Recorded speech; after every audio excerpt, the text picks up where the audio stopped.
আদি? হ্যাঁ, তোমার নাকি বিয়ে? হ্যাঁ। তুমি কি রাজি? জানি না। আচ্ছা, তোমার কি কোনো পছন্দ আছে? না। আসলেই নেই? না। চোখটা বন্ধ করে একটু ভেবে দেখো। কাউকে দেখেছো? একজনটা দেখছি, তা কম যাবো না। কেন? আমি ওই হাজি মোল্লা পোলার বিয়ে করতে পারবো না। আমার একটা পছন্দ আছে। পোলা কেডা? মোহন ভাইয়ের বন্ধু আদি। তোমাকে তো সারা বাড়ি খুঁজতেছি, কোথায় ছিল তুমি? লদ্দাও বাড়িতে আছে না। তুমি না আজকে আমাকে নৌকা দিয়ে ঘুরবে বলছিলে, কোথায় যাবে না? আমি মতি বাইরে করে দিতেছি, হ্যাঁ আপনি নিয়ে যাবেন। আমি গেলাম। হাসছেন, মানুষ দেখলে খারাপ করবো। সরি। তুমি আমাকে গতকাল থেকে ইগনোর কেন করতেছো?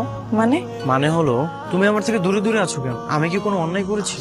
না না, আপনি কেন অন্যায় করবেন? তাহলে এমনি এমনি এমনি তো হতে পারে না, অবশ্যই কোনো কারণ আছে। আপনার পরিচয় জানার পর থেকে। নিশি, আমি তোমাকে ভালোবাসি। এটা আপনি কি বললেন? হ্যাঁ, আমি সত্যিই তোমাকে ভালোবাসি। তো যেদিন থেকে তুমি আমাকে ইগনোর করতেছো, আমি অনুভব করেছি আমি তোমাকে ভালোবেসে ফেলেছি।